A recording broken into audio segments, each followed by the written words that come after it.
നിങ്ങൾ ലക്ഷദ്വീപിലേക്ക് വരാനായിട്ട് ആഗ്രഹിക്കുന്നുണ്ടെങ്കിൽ ആദ്യമായിട്ട് ചെയ്യേണ്ടത് ഒരു PCC, അതായത് പോലീസ് ക്ലിയറൻസ് സർട്ടിഫിക്കറ്റ്. അത് 6 മാസം വാലിഡിറ്റി ഉള്ളതാണ്. നിങ്ങളുടെ അടുത്തുള്ള അക്ഷയ സെൻറ്ററിൽ അപ്ലൈ ചെയ്യാവുന്നതാണ്.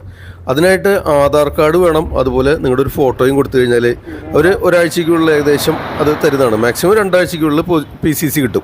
അവർക്ക് കിട്ടിക്കഴിഞ്ഞാൽ അത് 6 മാസത്തേക്ക് വീണ്ടും ഉപയോഗിക്കാവുന്നതാണ്. അടുത്തതായിട്ട് നമുക്ക് അവിടെ ലക്ഷദ്വീപിലൊരു സ്പോൺസർ വേണം പെർമിറ്റ് കിട്ടാനായിട്ട്. അങ്ങനെ ഒരാളെ കണ്ടുപിടിക്കണം. ഇത് രണ്ടാണ് ആദ്യപടിയായിട്ട് ചെയ്യേണ്ടത്. അപ്പോൾ അതിന് ഏറ്റവും നല്ല മാർഗ്ഗം എന്ന് പറഞ്ഞു കഴിഞ്ഞാൽ അടുത്തുള്ളൊരു ടൂർ ഓപ്പറേറ്റേഴ്സിനെ കോൺടാക്ട് ചെയ്യായിരിക്കും തീർച്ചയായിട്ടും നല്ലത്. അവരാകുമ്പോൾ ഈ PCC അവർ തന്നെ എടുത്തു തരും. അതുപോലെ അവിടെയുള്ളൊരു സ്പോൺസറെ കണ്ടുപിടിച്ച് പെർമിറ്റ് സാങ്ഷനാക്കി തരും. അപ്പോൾ ഇത് രണ്ടും അത്യാവശ്യമാണ് ലക്ഷദ്വീപിലേക്ക് പോകാനായിട്ട്. പിന്നെ അടുത്തതായിട്ട് നമുക്ക് പോകാനായിട്ട് കപ്പൽ മാർഗം പോകാം, അതുപോലെ ഫ്ലൈറ്റ് എടുക്കാം.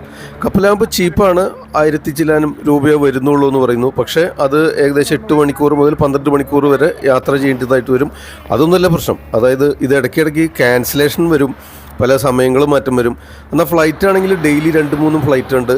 വൺ വേ അങ്ങോട്ട് 5000 രൂപ വരും, ഇങ്ങോട്ടും മിക്കപ്പോഴും 5000 രൂപ തന്നെയാണ്. പക്ഷേ മുൻകൂട്ടി ബുക്ക് ചെയ്യേണ്ടി വരും. അതല്ലാതെ നമ്മൾ പെട്ടെന്ന് ടിക്കറ്റ് എടുക്കാനായിട്ട് നോക്കുമ്പം റിട്ടേൺ ടിക്കറ്റ് ഒരു 21,000 രൂപ വരെ ഏകദേശം കാണാറുണ്ട്.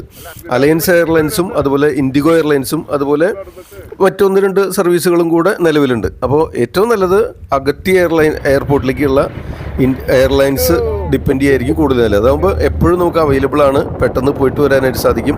കൊച്ചിയിൽ നിന്ന് ഏകദേശം 1.5 മണിക്കൂറാണ് ഫ്ലൈയിങ് ടൈം എടുക്കുന്നത് ഫ്ലൈറ്റിൽ. ഓക്കെ, അപ്പോൾ നല്ലത് ഫ്ലൈറ്റ് ഓപ്ഷൻ തന്നെയായിരിക്കും. അതാകുമ്പോൾ നമുക്ക് ഉടനെ പോയിട്ട് വരാനായിട്ട് സാധിക്കും. ഒരു പ്രശ്നമുള്ളത് അഗത്തിയിൽ മാത്രമേ ഉള്ളൂ എയർപോർട്ട്. അഗത്തി എയർപോർട്ടിൽ ഇറങ്ങിക്കഴിഞ്ഞാൽ നമുക്ക് അഗത്തി ഐലൻഡ് കാണാൻ പറ്റും.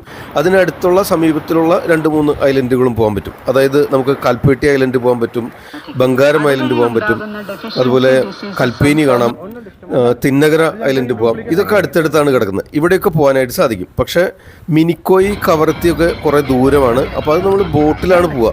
ഇത് അങ്ങനെ വേണമെങ്കിൽ അങ്ങനെയും പോകാവുന്നതാണ്. പക്ഷേ ഈ കൽപ്പട്ടി, കൽപ്പേനി, അതുപോലെ ബംഗാരം, തിന്നകര, അഗട്ടി ഇതെല്ലാം അടുത്തടുത്തായതുകൊണ്ട് ബോട്ടിൽ ഓരോ ദിവസം പോയി വരാവുന്നതാണ്. അതുപോലെ 3 ഡേ പാക്കേജ് എടുത്താൽ മതി, 3 നൈറ്റ്സ്.